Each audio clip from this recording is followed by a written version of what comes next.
come and get started on a new mission, a new direction, a new intention. Welcome to 5.8G Alive at Connections 50 Plus. I am Terry-Ann Joseph Brathwaite. And I am Jennifer Gibbons Joseph, catering to all your prospects in the third act of life. Economic well-being, social gratification, personal fulfillment. Join us on Wednesday at 6 p.m. on Connections 50 Plus Facebook page, YouTube channel, and on Gael the Caribbean.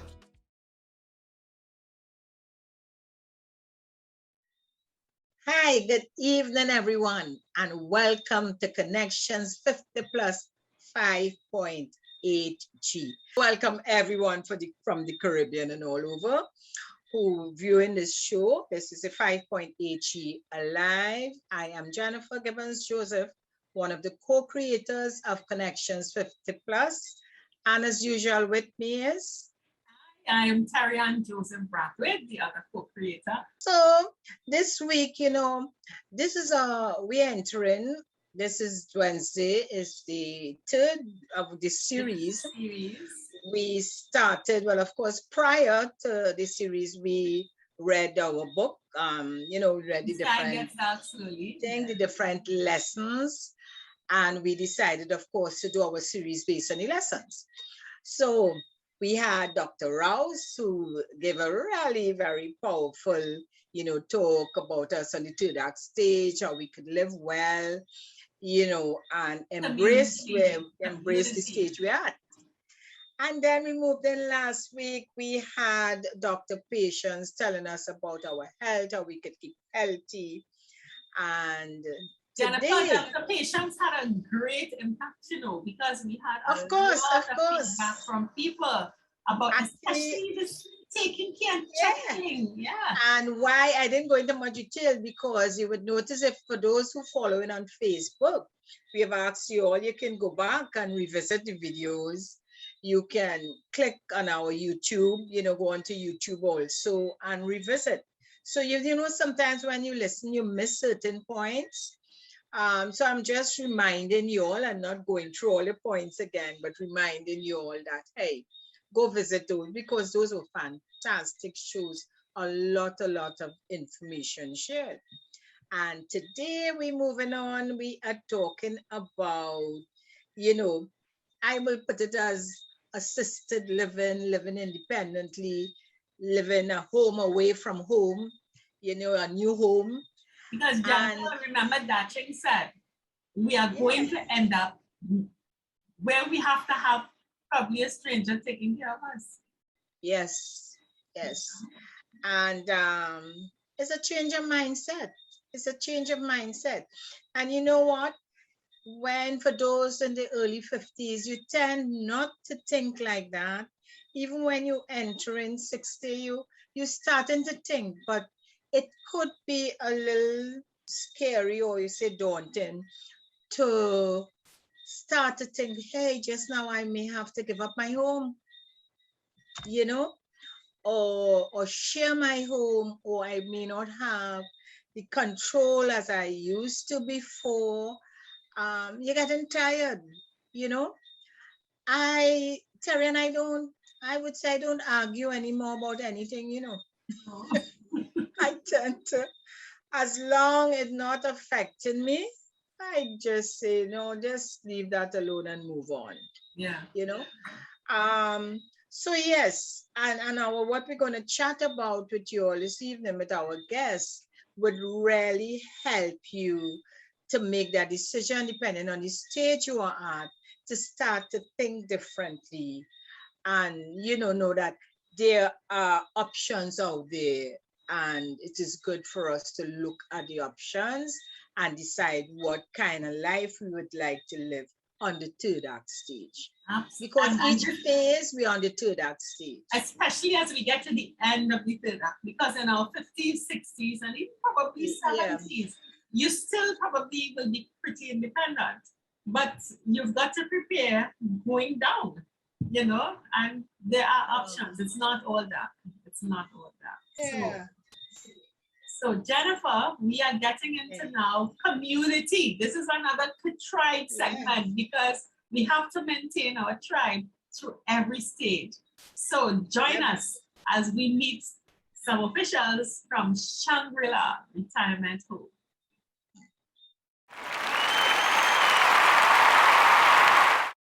All right, so listeners and viewers, we promised you that we have a another set of special guests on this afternoon as we continue our series on celebrating the months of elderly and looking at life in all aspects of life. And we are very, very to have on this afternoon. So we have two ladies on the screen with us today, and two of our previous guests spoke about the issue of those of us on the third act stage who may not have family to take us through. And what are the options, residential options, for those who are alone or for whatever reason don't have a place that they can be cared for right through to the end. So we are thrilled to have two board members from the Shangri Soroptomist home in Marabella in San Fernando. We have Sabita Harkison, who is the chairperson of the Soroptomist home. And I love the fact that, Sabita, you absolutely look nothing like a resident of the home, but we'll talk about that soon. And we have Hazel Hassan Ali, who is one of the directors of the home. Ladies, welcome to 5.8 G Alive. Thank you. Okay, so we want to get the ball rolling just to let people know a bit about the Soroptomist, Shangri-La Soroptomist Retirement Home.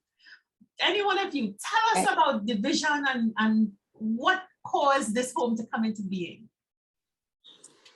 Okay, so I'll start. In 1970, just after our country achieved our independence, there was a need for housing an aging population of expatriates. And a lot of these people decided to stay in Trinidad and not return to the UK. And of course, their relatives were abroad. And our club saw the need and decided to set up a residence.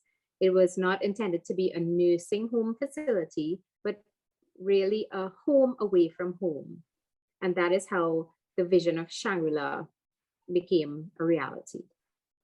Okay. I'll say at this point, we had at that time, I don't know if you all will not know, Lilias White, who I don't know myself, but she was a senator in the government. And she spearheaded getting that, we had to get, be registered as by an act of parliament before we could own property. Okay. So she was instrumental in getting that done first so that we could own property. And that is where it started, but it was her vision. Okay. To have a home for the elderly. As she said, there was a lot of things being done for kids and children, but never for the elderly. All right, which I think is very much the situation today. I never knew that fact, that it was really the expat community who were, so would these have been widows or Yes. just persons who chose to stay? Widows and people who are maybe single women, Okay, all right. Yeah. And we have to congratulate you because you are now celebrating 50 years of existence. Yes, are you the oldest retirement home in Trinidad by any chance? I would think so, but I'm not sure because I'm not sure what is in North. All right. Okay. Yeah. So let's get into the meat of it. There is a lot of talk when people think about retirement homes.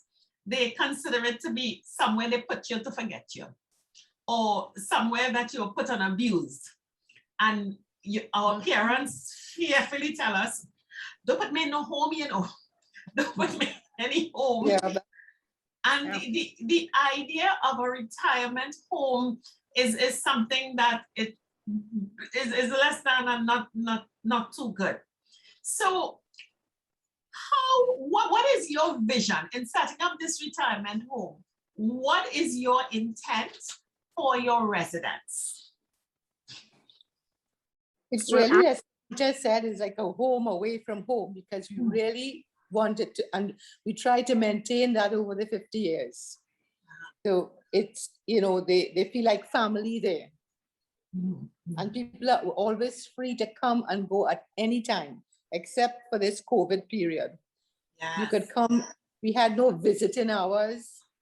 You can come in the morning, in the evening, in the night. I mean, not too late, but it was a free coming and going with family and the residents. Okay. And I asked, is it this home is only for women, or is it a mixed home? It is a mixed home because we had residents, mainly women, but over the years we've had couples actually come in. We have a sibling, brother and sister staying. Oh. Mm-hmm. And we had two couples. Well, one, he died earlier this year, and they stay in the same room and everything, you know, and because we have en suites, only 4, and then the rest are like single rooms. And then there are a couple rooms that people who can't maybe afford it can share. You know, I was about to ask that because, as Terry-Ann mentioned early on, I remember very clearly we promised our dad never to put him in a home. Yes. Because, again, thinking a home, when you put them in there, they're not being cared for properly. But from what you just said, Hazel, what would be the difference between, well, for me, I could identify 2 homes I remember visiting, you know, elderly relatives in, and it's just a room and they're just there, you know, like, as you say, waiting to die. Is it the same type of home? Are there different homes? How do you all stand out as against what I will know as maybe the traditional, what we will say, old people home? Or the poorhouse. Right. No, Well, I don't no, want to say the poorhouse, but Oh. I actually know of some old people home that similar to the poorhouse. Right. Well, I'll take this question. There are different levels of care facilities that Okay. one could decide on. You know, as you're getting older and you're realizing there's that possibility of losing your independence, you Yeah. should at least educate yourself to know what facilities are out there. So you can have the residences where it's communal living, the meals and laundry, all your housekeeping needs are met, and you are now free to enjoy your time with the companionship of the other residents, and we encourage involvement in other activities, volunteer work, picking up hobbies that you may have dropped off when you were younger. And the other level of home care, if you need to progress to perhaps like a nursing home level facility, you'll have those homes that are specifically tailored for that level of care. Okay. But our home at Shangri-La, we strive to provide excellent attention to the needs of our residents. And our daily routine includes a prayer session that residents are free to join any faith. And we have exercises, little daily stretch exercises.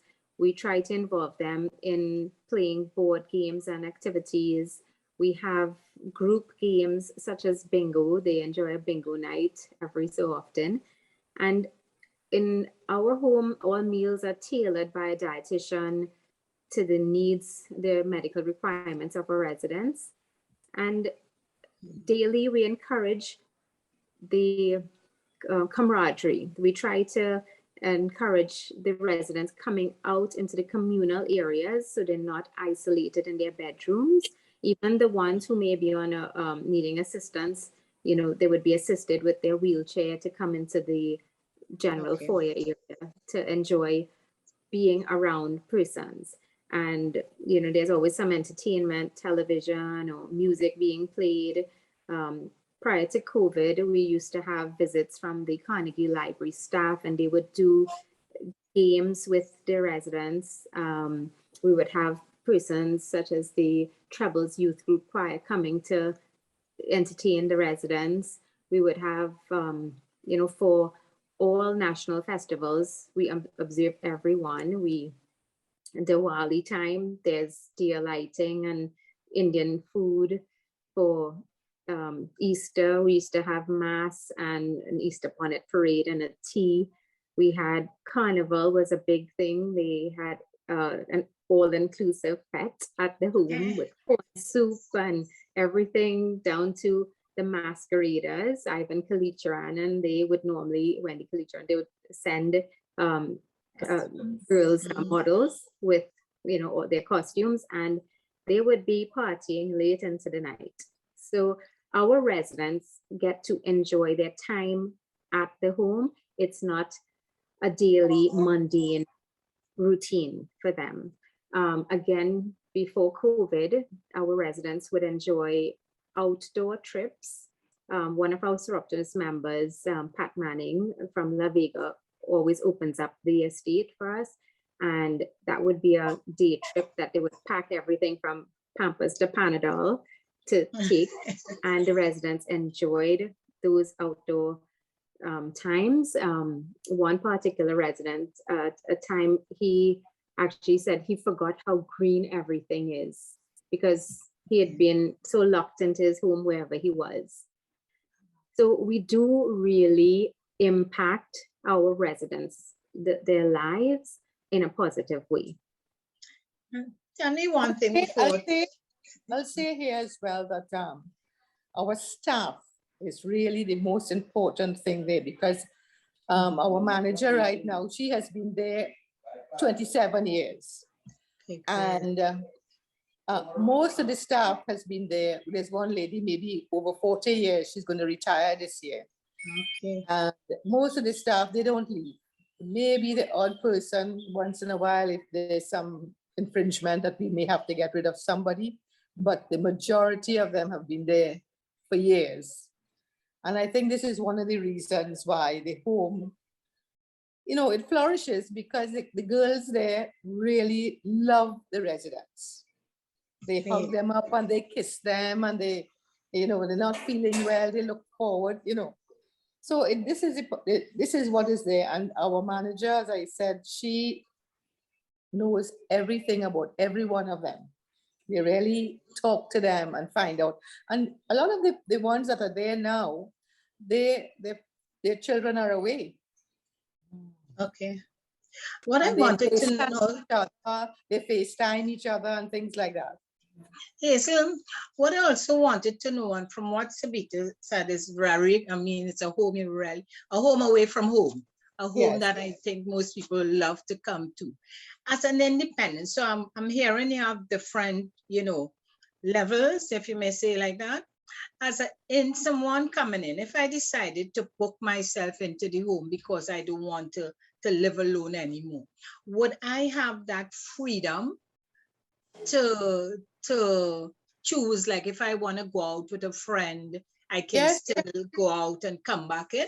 Yes, definitely. The only time we stopped anything is because of the pandemic. Yeah, well, I understood. Okay, so I would have the freedom.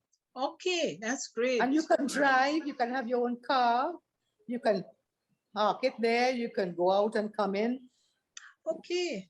Or people can pick you up, and once they let you know in advance, look, I want to take her out for dinner, or I want to take her out for lunch. It's even the children, sometimes we want to take them home for the day, and they go and they spend the day and they come back. So it's more or less like independent living. I'll be living independently. We had, I will tell you, we had a couple of people who were single women. There's one person I'll tell you about. She was a teacher, and at age 60, when she retired, she decided she was a single person, not married, no children. She didn't want to be living with any family member. She put herself in the home. Great. Okay. And she lived there. She was very instrumental in getting the residents together and doing games, she was very religious. She would do her morning prayers every day with everybody, craft, everything. She was like in charge of that. Yeah. You know, we had another member one of our own members who had her own car there, and she would go and come. Right now, we have another lady who was a teacher, and she was living with her son. And she decided she didn't want to live with the children anymore.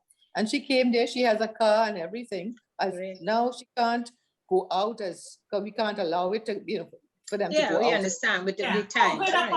Open apart. And some people, they opt for, they have a television if they want a television in their room, and they can pay a little extra for that, but they can have their own television.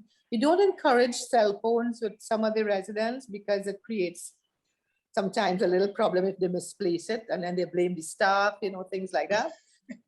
But if it is that they're good in their brains, and they can have a cell phone. Okay. Yeah. And right now we have internet. So we've got so one of the children bought a iPad for their home, and they can now FaceTime each other and see each other, especially the ones who are away, Yeah. Oh, yeah.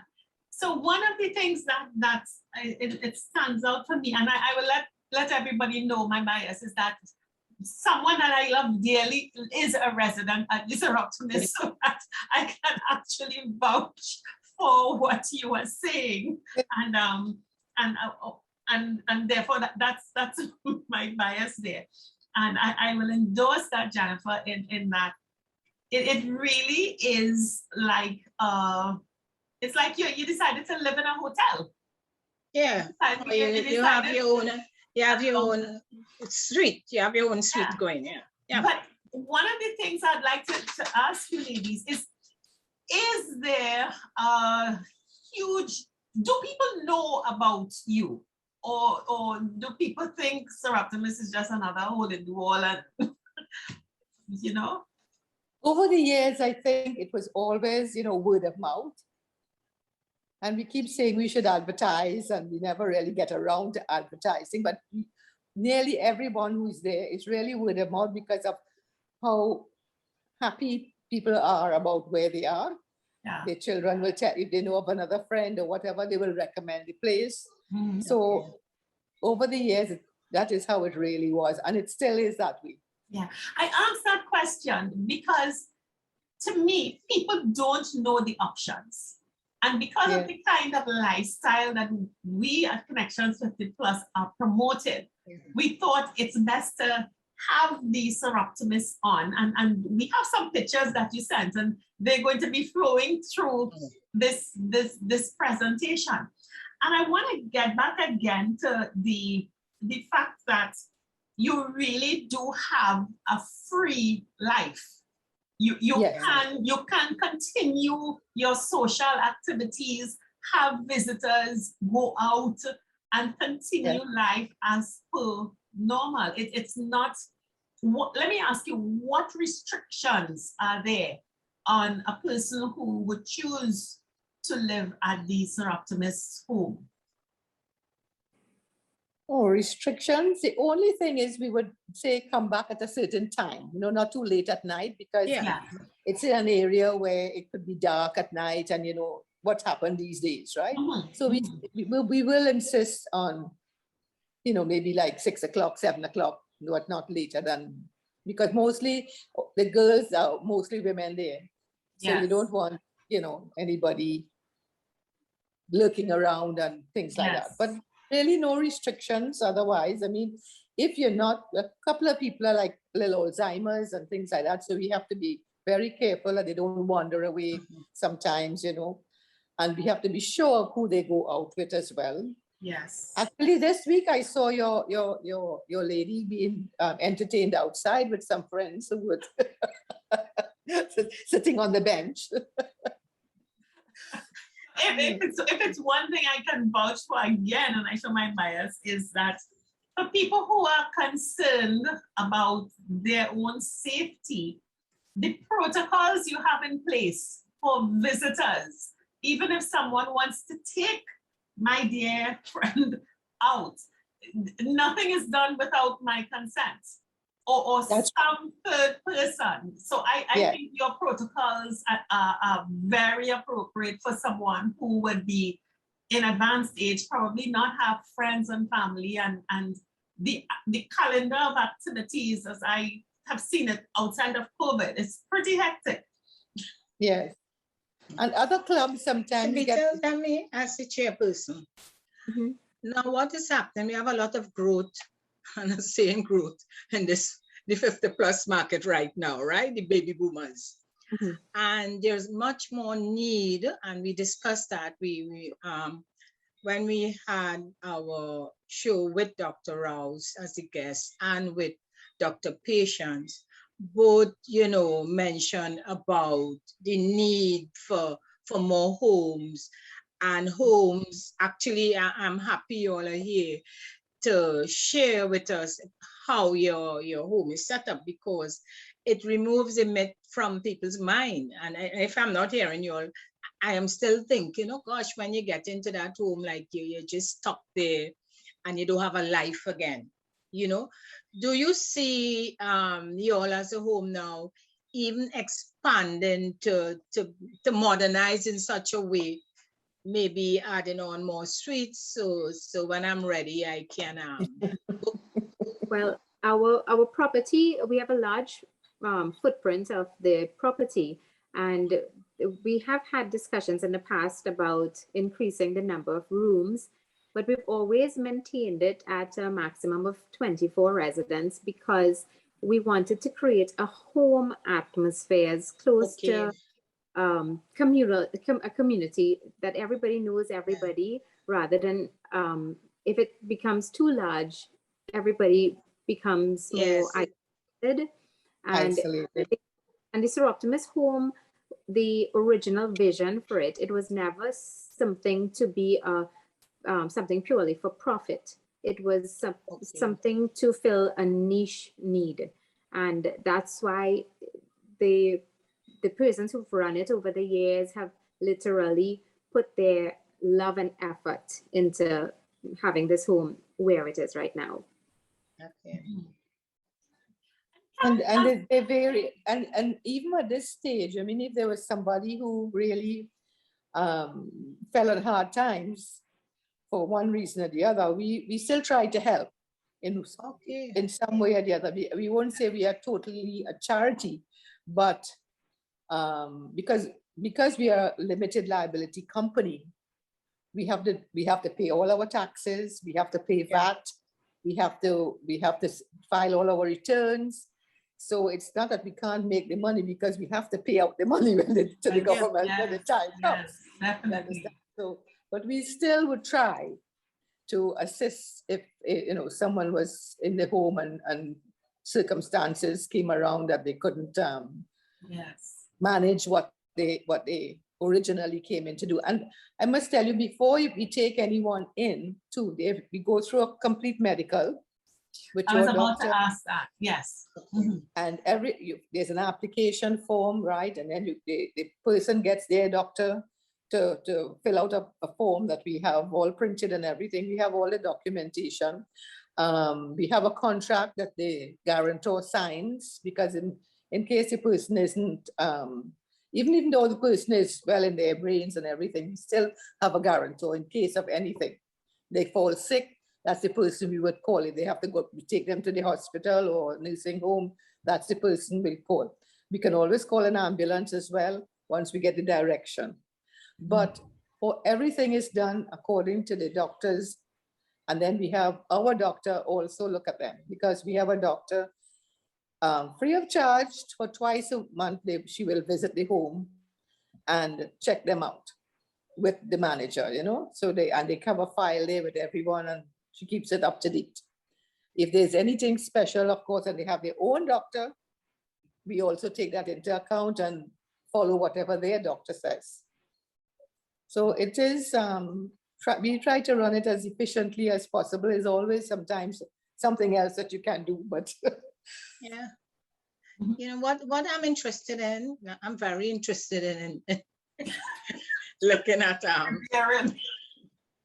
I'm preparing, and I am Yes. open though. I am open Mhm. to moving out from my home into a facility. I'm not saying a old age, a facility that will allow me still that freedom up until I am able, and I'm active. What is the type of feedback you would get from your residents when they enter the home? Is it that they're surprised with the setup? What sort of feedback, what sort of reaction you get from persons coming into the home? I think everyone who's brought their family member there is always very, very happy with it. We've had people who have left, and it's not because of the circumstances at the home.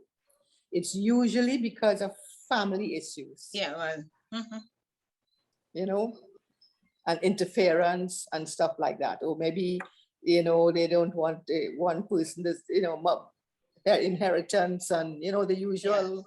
but Right. basically they're All happy, very happy. and they're not in any rush to leave or No, and go anywhere else. Most That's people good. die. Most people die right there if they get to that age and they're still able to. Now, I know you all will know that there are two levels according to the government. This is why we are a residential home. We are not Please considered explain the a levels. nursing. Please explain them. I first, am please. now saying that Yes. need to be explained, Yes. and I'm sure our audience will I be think happy if to hear. we are level 2, because if you are level 1, you're like a nursing home, and you must have a registered nurse on your employment all the time. Mhm.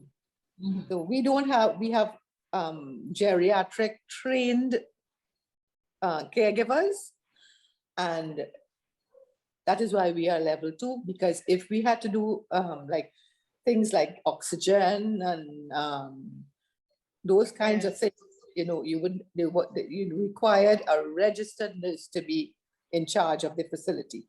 Mhm. So this is why we tell people, if you get to that stage, you will have to then move to another facility, or Okay. we have given the option sometimes you can employ a private nurse and pay for it. Mhm. And we've had people who did that. They pay separately for a registered nurse to come in every day, and if they can afford it. If not, because we are Which not you have to registered. do at home anyway. You might have to Yes. do that at home. So you get to stay in your home environment and they come there. Yes. Yes. Yeah. But it has to be a nurse, has to be a registered nurse. Yes. Whereas our staff and our managers are all they all have done the geriatric training and that they are caregivers. But you'd always have the doctors on call anyway, in case of Yes, an we emergency. have the doctor on call, yes. But in case there is something that for the rest of your life, A you have to be doing- continuation, continuous long-term care. yes, you will have then to go to a facility that will give you that kind of care. And that is important, as we said from the beginning, to understand the different type of facilities. And for us to know the stage we are at, or for family members to know the stage that the ward is at, to know which type of facility, or even if for us, listeners out there, to know, well, okay, there are two different type of facilities. Yes. And yes, there are the facilities like the home away from home. And I don't even see it. I wouldn't say home away from home. It is now your new home. Your new home. Yes. It's your new home. It And is I'll tell- moving into your new home. That's how I see it. Because I'll tell you, quite a few of our residents are on the Alzheimer's side, right? Yeah. And if you are at home in your house alone, there's no interaction. There's nobody else around you except maybe one person that you see every day. So when you're at the home, you have a little more involvement. Yeah, this would be a new home, a new family. Yeah, And a new home. Yeah. What is there an age below which you can't come into the home? Is there how old is your youngest person? Any age someone can come to? I Is think there, we have is there a lower age and a maximum age? Well, there's no maximum. But the only thing we would say, because we have people in their 90s there now, and we have people who just retired like 60, you know, so there is no age. But if quite a few of them will be on the Alzheimer's side nowadays, but the girls can manage that very well. They assist everybody, like bathrooms and things like that. They don't allow them sort of to go on their own at all. So I mean, families could be assured that you know, their family members are well taken care of. The nice facility. Yeah, we don't, if it's the Alzheimer's, they can manage that. It's just that we don't take anybody who's like sort of bedridden already. Yeah, no, that's understood. Yeah. So, Sabita, well, I mean, I'll let Terry, you go ahead. Yeah, I was just going to ask a question about, you know, what are some of the things that you've learned? And we are talking to an audience that really is prudent and really wants to know what can we anticipate, because as I said, the night gets dark slowly, the sky gets dark slowly. This cohort, we have done so much professionally as parents and so on, but we're not prepared for this thing called old age at all. We know nothing about it. You have had this rich experience. So what have you learned that we can share with our members to just to help them? Yes. Well, I think the hardest thing is really a lot of times children, if it's children or whoever the family, they feel guilt of bringing their parents or somebody to a home. I think that is the main thing. And sometimes they resist, the older person may resist for a little while. But as our manager always tells them, do not come and visit for the first week or two. Leave them there, let them get adjusted. And after a while, they don't want to go anywhere. Then you know, but if you come all the time, they figure that they can leave and go home. But you have to let them get used to the little life there, and then they don't want to go anywhere. Right. You know. Sabita, you were going to say something? Well, I was going to say, you know, as we were speaking before we started recording, this is this life journey. We've been taking it from birth, and as we've grown every aspect of our lives, everything is an important thing we're dealing with. We're dealing with our education, we're dealing with our jobs, we're dealing with our families, we're dealing with our finances. And now when we reach to this point, when I see these elderly persons reach to this point where they have to give up that bit of independence, it can be a bit daunting, because they know their entire lives they've been self-reliant. They've been the ones that people will come to for assistance. And now to have the tables turn, that they now have to be the ones who may require that extra care and attention, it can be a little bit worrisome for them. And we have to remember, and you know, when you think about it, all these old people were previously somebody's little baby boy or baby girl, with their parents' entire world. And now that they've reached to this point where your parents are not here anymore, and you're going through this aging process, and you're facing illness, you're facing loneliness, your spouse may have passed, your children are abroad. It's such a change in your life, and you have to face this alone again. And the hardest part when you have to pass now, if you are alone and there's nobody there, your mommy is not there to see you through this time. This is something you have to go through on your own. And we're lucky if we have the children around to help be there to support their ailing parents. But the situation is such that not everybody can be available to assist. And the other day I was reading an article, and it was in China. You remember they had this one-child policy for all these generations. Yep. And well, yes. And now we have the Chinese, the aging population, you know, they live pretty long lives. And these two single kids, when they get married, now have to take care of 4 elderly parents. And that is a strain. It is a burden because they still have their jobs, they still have their young kids to see about. How can they give their parents the best life that they want for them, because they may not be able to do it for them. And the decision to use a care residence is a really good choice. Definitely. You just have to you maybe just have to start, as you say, doing the research and see where is the best place that you can find, you know. And it's really is. I'm sure the children or whoever it is feels just as bad about doing it for their parents. I mean, they really don't want to, but they have their lives as well. I think what I'm hearing more and more is that need for education to prepare your younger generation, to prepare the 50 plus, like what we are doing, prepare our minds differently, so there won't be, and to remove that guilt. Yes. You know, because the guilt came from what we were used to before, that tradition of your parents, everybody home, nobody home was unheard of, you know, and when we started that, it was a negative.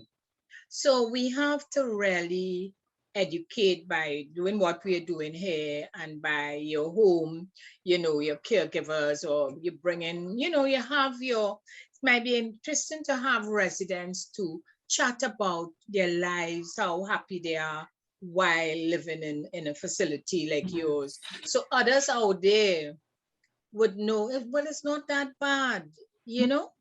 So education for me, chatting here, is very, very important to remove that myth of a home is somewhere where people, you know, don't treat you well, and your family leave you, etc. And to understand, we now at our age, the 5.8G or the 60 plus, have to take that responsibility and remove the expectation from our children. And what Savita said in China, the Chinese elderly can't have this expectation again of their children. You know, it's just not possible. And knowing that, when you remove those expectations, you realize you are now responsible for this stage of your life. You need to change your mindset and adjust to live in a different type of lifestyle now, one that you may not see the children every day. You don't have the grands. We don't. I mean, I tell people at this stage, I do have 2 grands, I have 2 daughters, but if I could see them every weekend might be great, but I can't. And I have to accept that. And technology now, everybody is talking, as you say, FaceTime, WhatsApp, because the children can't talk unless they see you now. You know, it's a different time. So I think both the home and for us, we need to keep helping people to change that mindset, to appreciate, hey, this is a new era, this is a new time we're in. We can no longer stay in our homes. Some of us may be fortunate, but even for those who have their children in Trinidad, it's almost not possible. The pressure is too much. And it's also a lot more expensive to have caregivers at home. Oh, yes. It will cost you twice as much to keep. And you don't have the company. And you don't have the company. And we've heard many, many stories about what happened at homes where you have no family member there to monitor things. It's just really horrendous, the stories you hear. So, you know, I think our generation would think differently. So we don't expect our children to look after us, but it will slowly get there. Yeah, this is what we need to take. Remove those expectations. Go ahead, Savita. Yeah, the first thing the families should do is have that discussion while the Yes. person is coherent. So they can say, I would rather be at home with supportive care, or I would rather be in a facility that I can have, communal care.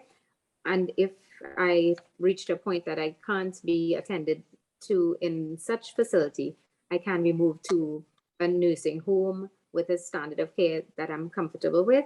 And then, of course, if illness or something more serious happens and they need to be moved to a palliative care facility, let the family members know. And once they have that discussion, I think that it removes that guilty feeling from the younger Yes. ones. It also lets everybody be on the same page. And also, when they have that discussion, they have to decide and assign who will be making the decisions for the person when they are not able to make those decisions for themselves. And if they become incapacitated, they have to have that family member assigned, or a family friend. If nobody lives in the country, they need to have somebody reliable, and they can have a power of attorney assigned also, because they would have financial things to have to be sorted out. And while they're able to do it, they can actually do their research and visit the care homes ahead of their requirement to be placed in one of these facilities, so that they know when the time comes, this was a place I would have chosen for myself, and not that I just got put here just because it was the closest one to home. And you have to also have in preparation for these things, you have to have your medical care team also put together, because as we're aging, you'll be so lucky to be in perfect health. But the reality is, as we age and our bodies start to change, the long-term illnesses, non-communicable diseases start to kick in, and we need to get that medical attention. So you need to know your team, that would be your caregivers, your primary caregivers, and your referral doctors. And if you're in a care facility, you're like ours, for instance, we have our doctor who comes, visits twice for the month. Our doctor works with the person's individual doctors to coordinate care, so that we know that their medications are being administered on time and properly. We, monitoring their blood glucose, monitoring blood pressures, so that when they have to go for their doctor's visits, they have their monthly recordings of all their daily values.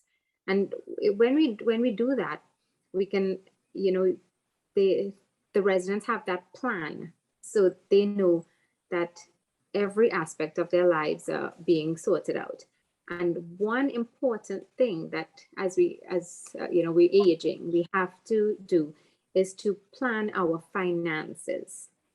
Everybody will tell you, before you retire, you should try to pay off all your debts.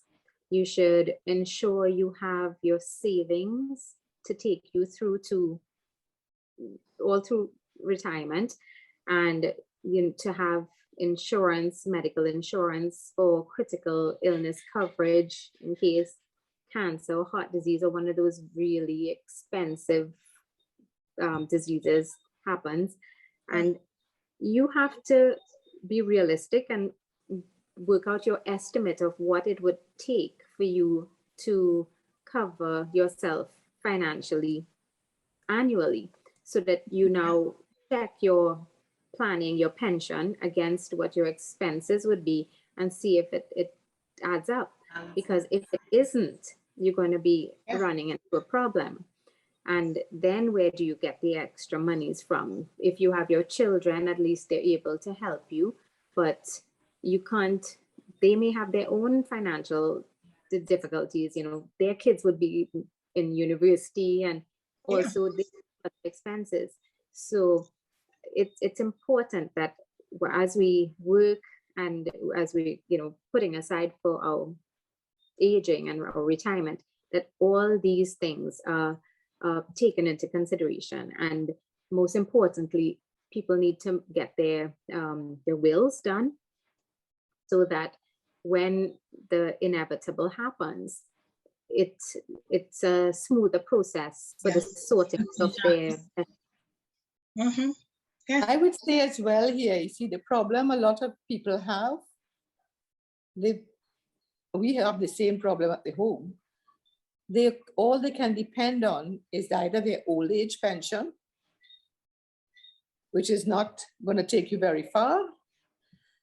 And bear in mind, a lot of these women, we have some of them who were workers, but they were housewives, and they really have no income. And it's only because of the old age, the old age pension or NIS or whatever they have. And sometimes the family members have to kind of put together to make it work for them. So really it is income, and at times that maybe how they choose which home they go to, because they can't afford. You know, and I guess if we can't say government anymore, but I mean, if the government sort of could invest in maybe some homes that could be run with minimum rentals, then that would help a lot of people. But it's really the income that is very difficult for people to meet. And it is very expensive now because, you know, you got to pay staff salaries, you got to pay water rates, you got to pay electricity, you have to pay everything, you know. And so even though you want to help, how much can you help? And this is why some of these homes, other homes, are basically run the way they're run, because that's all the person can afford. There's no income stream. No income stream. Yeah. But I think it's great that to know that there is a facility that still allows you your quality of life, that allows you to still be able to have a good time. And as the pictures, I mean, our pictures will be flashing as we go through. It is truly a beautiful facility. And I wanted to ask, people looking at this may be curious. How do you, what's your policy for allowing people to visit, to see if Shangri-La is a place that I would want to consider, say, in another 10 years or whatever it is? No, I think they can visit now. Because of I mean general, not in the COVID context, but in a normal, No, they just ring they can ring the manager and she'll give them an appointment to come in. Sometimes in the COVID time, she has videotaped and sent it on their phones and stuff for them to see. Yeah. Great. So no, it's not a problem at all. Because we will put your contact information on the screen, and definitely would be allowing. I know the pictures are going to pause people because you're seeing your members on a field trip to La Vega, they're on different field trips, Parang. Yes, every birthday they celebrate, they put on their music, all the calypso, and they're dancing. The staff is holding on to some of them and dancing with them. Wish we could send it to you to look at, but I guess you all will have a waiting list. No, but if you do that, we might have a waiting. We used to have a waiting list before, you know. Well, I'm sure soon you will have one. After this show, you may just have to get a waiting list. We can't put we have to get permission to put the pictures out there. Yes. Sure. So no, that's okay. I understand. Yes. As we said, so these are the points you made about being financially ready. That is the thing that I think causes a lot of people to end up in a very stressful situation in life. But for those who the finances may not be a huge hindrance, and I don't know if I can ask, what are the ranges of your accommodation, the costs that at staying at Shangri-La? If you can share that on. Well, I think we got between like 6.5 and maybe 8 to 9, because see, but the VAT all depends on the VAT. And this includes everything. What would when you pay that money, what would a resident have to pay for after? Only their medical their medicines, or if they have a private doctor, or if they have to if they fall sick and they have to leave and go to a facility, but they get their morning breakfast, they get a 10 o'clock, they get a 9 o'clock snack, they get their lunch, they get an evening tea, then they get their dinner. And everything is, their rooms are clean, their clothes are They're washed. better off than if they were home. Definitely. And they play their little games, they watch a TV if they want, if who doesn't want to, who want to read, you know, the papers come every day, they have now internet, they can. What about personal care and grooming? Yes, we have a hairdresser that comes in and would do their hair and so on. If anybody wanted like manicures and stuff like that, we can't do it now, but they can come in and do it. Or they want a massage, or we had people from the massage people come in and do massages for them. So people are always volunteering to do certain whatever they're into, you know. So they can come in and do stuff like that. We have sometimes the girls in school who have to do a certain amount of Community Yes, service. voluntary work for their university or whatever. Yeah, they come in and they do the manicures and pedicures and fix their hair and, you know, just pamper them a little bit. Read to some, you know. Some of them play cards, whatever, the games, we have all the games there. But of course, you know, the COVID has really made us a little more locked down and our club, which is the mainstay of this whole project. I mean, they do a lot. They can't do it now, but they do like the Christmas parties. They would come in and members would come in and do bingos, and they'd buy all the little gifts and things like that for them. So the club members themselves get involved in doing a lot for the home. Oh, I don't know Terry what and else I, would like to say. no, I don't know in terms of your timing, but No, I I think just covered. want to congratulate the Soroptomist Club for which is the one in San Fernando. Yes. I know I'm familiar. I remember doing some work with your club for Port-au-Prince a couple of years ago. Had a project, and I did some work with them on that project. So I know the good work.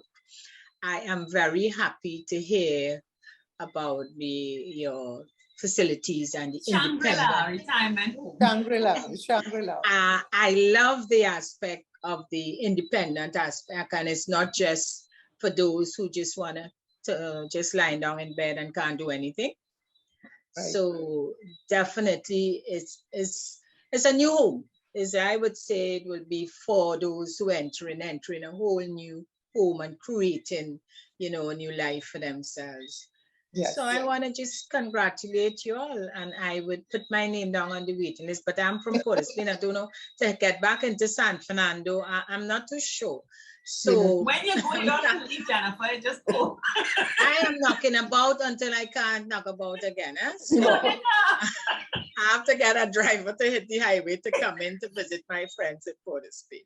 But sounds good. I really love what you all, you know, we explain it, and from the photos, I know persons will be encouraged and think differently, you know, about moving from giving up their home to move into a new one.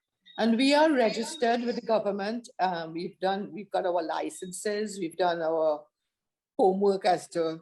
Oh, I'm sure, and you know, getting everything up to mark. Being around 50 years, I'm sure you all definitely know what you're about. Yeah. So, ladies, is there anything you'd like to say in terms of closing that we may have not covered that you think is important that our listeners know about retirement homes in Trinidad or just Shangri-La in particular? Sunita? Well, then feel free to call. I should really give you the number. And yes, the number. Yes. And come and see us, call our manager, and she will arrange. So, Sunita, over to you. Okay. I would like to encourage persons to visit our Soroptomist International San Fernando website, because there's a link regarding the Shangri-La Soroptomist Retirement Home. Okay. So they'll be able to have a read about it a little more, look at some photographs, and last year for our 50th anniversary, we actually planted a double Chiconia in our front yard, and our mayor, Junior Regallo, he did the honors, and he actually had toured the facility for the first time, and he did remark that it really was a hidden gem, because he honestly never Yes. knew it did, and he really loved what he saw. Yes, yes, Right. definitely. Thank you very much for having us. Thank You're you welcome. very much for being Yes. here. This is necessary information. Great. So see you. Okay, all right.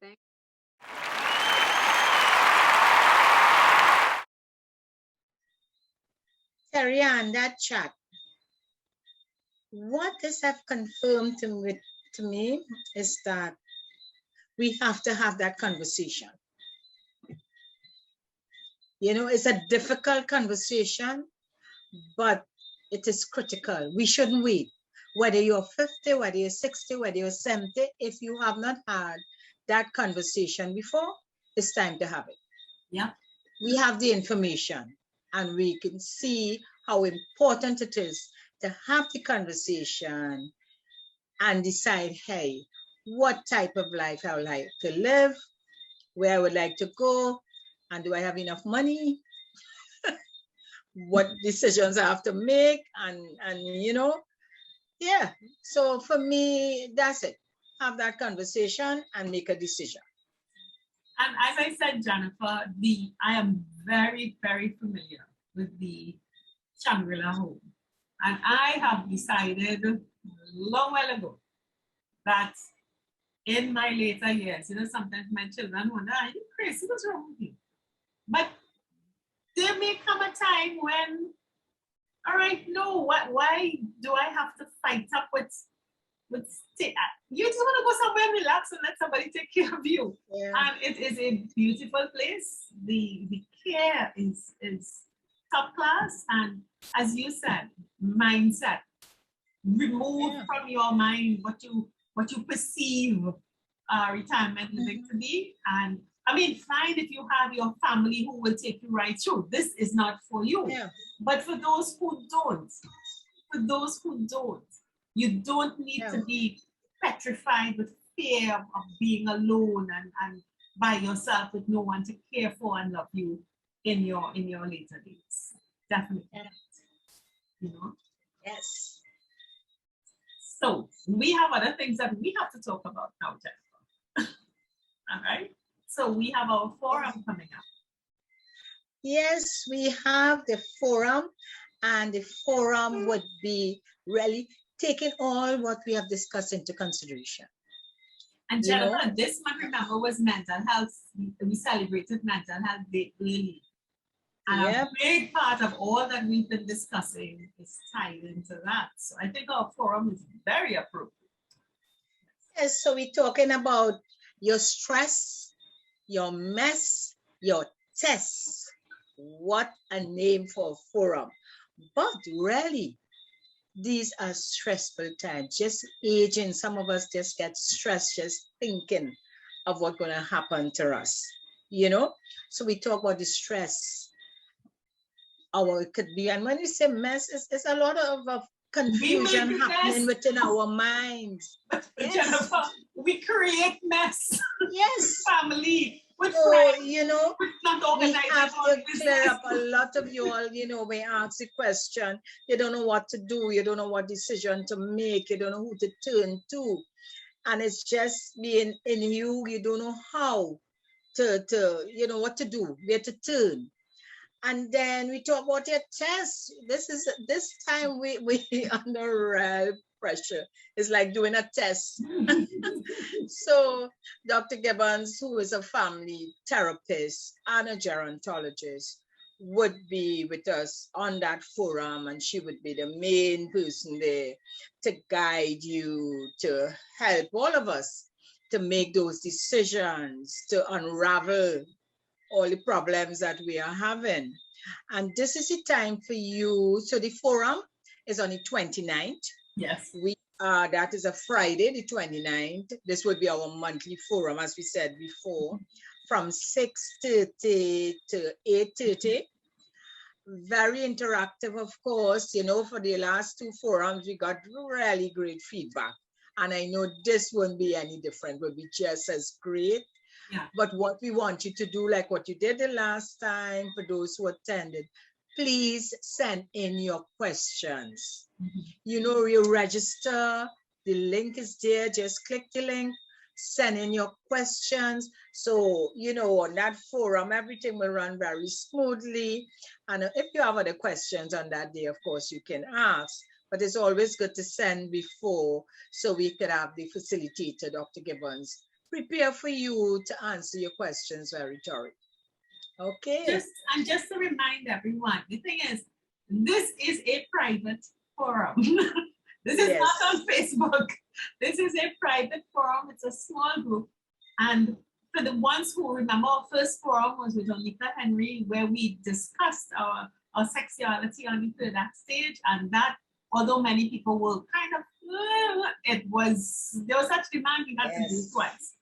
Then we had the forum with Maureen Braveboy, Daniel, who is an attorney, and there were so many questions about how do we get ourselves organized, things that were outstanding property relationships, your right, your position.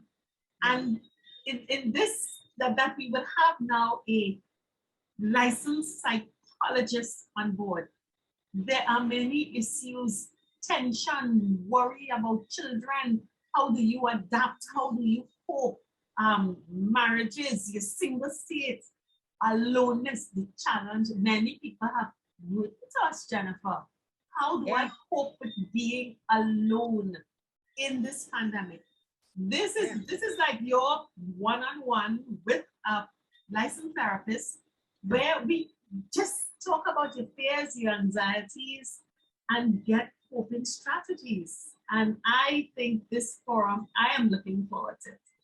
I am definitely, because I have some questions myself, you know. So all you need to do is click on the link, register, and send us. You can inbox us the questions. You can email the questions, however best suited for you. Go right ahead, register, and send in those questions. Remember, it's just $200 TT or 30 or 40 US. 30 US, yeah. 30 US, and you're in. And once we get all the registrations, we will send you the link to join us on Zoom, where we will have this. So the link is on the chat, and feel free, send any questions to us. But let's really, we've listened to Dr. Rouse, we've listened to Dr. Patience, and today we listened to the ladies of the Soroptomist. They told us about the guilt we carry. You know, we don't want to, a lot of us are now homebound. Let's put COVID aside. But we burden, and I'm using the word burden, ourselves with care for parents, care for children, and we sort of like we carry it as a cross, but not the cross in the way that Christ carried his cross. And we are miserable, you know, and sometimes just giving ourselves permission in a safe place to be honest about what we feel to a professional who can give you some guidance is what we need. And that's what we're providing. And it is a small group, so numbers are limited. Definitely. So we are going to play our ad one more for you, one more time. And we look forward to seeing you all on the 29th of October, 6:30, small group forum. Let's free our minds so that we can enjoy our food. Great. Hello, 50 plus followers. Don't miss this month's Friday forum on October 29th at 6:30 p.m. We will welcome to the conversation Dr. Alison Gibbons, family therapist and gerontologist, to discuss some of the issues that prevent us from living our best life on the third act stage. Let's dispel those myths around aging and instead focus on positively embracing change. Join the conversation about the ups and downs of aloneness and the challenge of trying to reach your goals without community support. So click on the registration link. Let's share and learn together on Friday, 29th October, 6:30 p.m.